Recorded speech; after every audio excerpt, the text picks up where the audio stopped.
Hey everybody, what's going on? Hellmite here, bringing another video from Grab the Lantern today. Today I wanted to finally give my guide on how to counter Naafiri, our newest champion. Now, as an assassin, Naafiri can be a frustrating champion to play against, especially due to her low skill floor and her extremely reliable tools. This is especially with regards to Hound's Pursuit, which is her W. Naafiri has very ready access to any target that she chooses, and then therefore can have very reliable ability to burst you down as well, which can make her exceptionally frustrating to play against. However, I think that there are actually a lot of things that you can do to counter Naafiri, and as a result, I'd like to go through them today. We'll talk about some of the individual ability counterplays for Naafiri, we'll talk about some general counterplay, and then we'll talk about some specific counter picks that you can use in your games.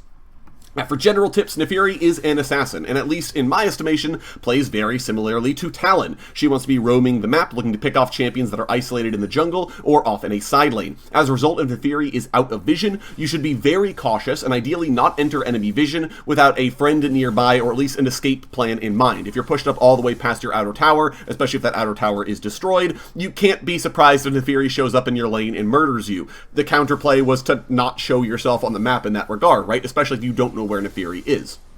Naafiri's also like Talon, though, in that her team fighting is pretty mediocre. Her backline access is pretty limited because W is body blockable, so she'll have to look for a cheeky flank before the break of a fight. As a result, if you ward up your flanks, you can spot Naafiri trying to close in as the team fight starts, and be prepared for her to arrive, and therefore you're able to sort of address some of the surprise factor that Naafiri is otherwise counting on to get her assassination attempts. Naafiri also, surprisingly for Assassin, is decently kiteable. Her E doesn't have an exceptionally short cooldown, and her W is a major DPS drop in a fight that Naafiri won't use unless there's no other choice. As a result, if you can stuff even one of her mobility options, she loses her ability to stick to targets, and therefore it makes individual gap openers pretty powerful. If you're able to body block the W with your support, for example, and then she tries to E onto the AD carry, your Ezreal, so your Arcane Shift away, Naafiri's like out of options at that point. She's used two of her damaging abilities to get to you, neither one of them landed, neither one of them got her with an auto attack range, and now she's screwed. She doesn't really have any way out, she doesn't really have any way to continue the assassination attempt. She's done so before the assassination attempt has even started. As a result, especially in the teamfight scenario, if you play together as 5, and especially if you're looking for Naafiri to try and flank, you should have a lot of success in that regard. And also, because of this, if Naafiri is playing with her team, she'll have a lot less success, because she's less able to actually get to the backline and do the job of an assassin in a way that other assassins like LeBlanc and Zed don't have issues with. But let's talk about some of the individual ability counterplay for Naafiri. Starting with Naafiri's passive. Now, she gets a ton of value from having her packmates with her, because she can get free poke off by landing a Q on champions, they give her a bunch of extra damage in a fight, and they can be used to help proc things like the full Black Cleaver Shred or Conqueror. As a result, if you can kill her packmates, it's not a bad idea to try and do it where possible. I don't think it's something that you should be striving to do, she can replace them quite easily, but generally, if you're killing off her packmates, she will have less damage at her disposal, she'll be less likely to try and all in you, and as a result, you open yourself up for more time to last hit unmolested. Now, Naafiri does get her packmates back a little bit quicker while she damages units, but again, if you're bullying her off the wave and you've already killed all of her packmates, Naafiri is less likely to step up because she's less likely to be able to pick a fight, which means she has to play further back, which means her packmates take longer to regenerate. You kind of get the idea. Now, this isn't always possible, as I mentioned. Unlike Malzahar Voidlings, they don't expire and don't die in a single auto attack, but if she isn't paying attention and lets her packmates roam ahead of her, you can certainly pick off a couple throughout the laning phase to get a bit more of an advantage. Naafiri's Q, there are a couple of concepts that I want to highlight specifically with this ability. The first and perhaps most important is the interaction between her first Q and her second Q. She gets bonus execute damage if she lands a Q on a target that's already bleeding, and this is massive. This is all but required for Naafiri to actually get a kill, and as a result, dodging even one of the Qs is good. Either you dodge the first one, and then it doesn't really matter if the second one lands or not, or you dodge the second one, which denies Naafiri a lot of that bonus execute damage she might have been banking on. This is especially true if she lands the first one and then tries to W onto you. If you dodge that second one, the burst of damage that she's expecting from the execute will not happen, and that turns a fight from, I clearly win this, for the Naafiri player, into a, maybe I don't actually survive this, for the Naafiri player. So definitely trying to keep your dancing shoes on at all times is important, because dodging that skill shot is massively impactful. The second part that I want to highlight about this is that the ability does have a bleed attached, so if you flash out away from Naafiri on a sliver of health, don't hesitate to use a heal or barrier type ability to sustain yourself through the bleed duration, because you may end up dying to it regardless. This ability also causes her packmates to jump to targets it hits. Technically, you could like deliberately tank a Q to have her packmates jump to you so then you can kill them, but I don't necessarily recommend this course of action because it's tanking damage for free. Naafiri's W is probably the most frustrating part of Naafiri. It is quote-unquote uncounterable, but as I discussed in her launch video, there are a few things you can do to stop this. It's a body blockable ability, the same as Caitlyn R, even though it targets you. Champions within the way of Naafiri and you can still stop it from happening, so if you have tanky teammates, put them between yourself and the Naafiri to force them to tank the damage instead. If you are the tanky teammate, stand between Naafiri and your friend in order to stop her from getting to them.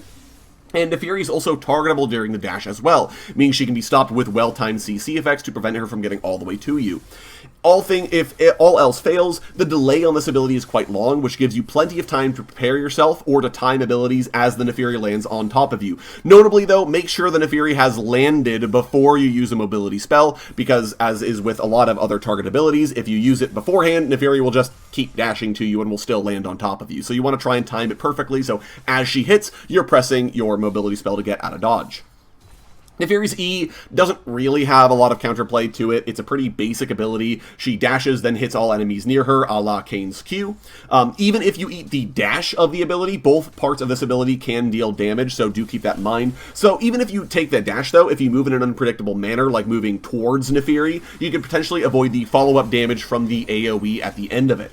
This ability can also traverse walls, though, and it will recall Naafiri's packmates to her, so if you are bullying your packmates, she can just press E to get them back to her and heal them to full. But in this regard, Naafiri is expending a cooldown to keep them from dying, so she has a cooldown that is no longer available for her to fight with. Right, there are some things that if you force out the E, I think that's still a win for you in the long run. Otherwise, there's not a lot you can do about this ability, other than trying to stay out of the area of effect where she's about to land.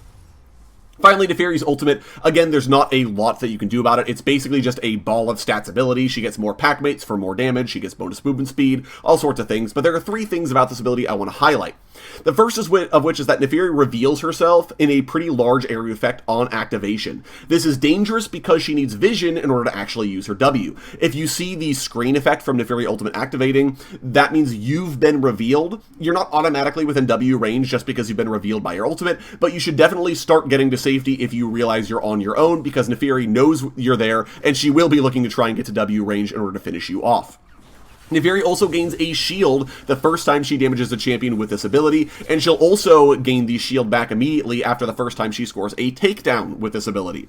As a result, she can use this in a defensive manner, so if you're going for an all-in, you shouldn't be surprised to see her pop the ultimate in order to just get the shield to sponge off maybe a little bit more damage and maybe turn the tables on you with the bonus damage she gets from all of her packmates. So again, don't be surprised about that shield if it pops up, and especially don't be surprised if that shield pops up after she gets a frag.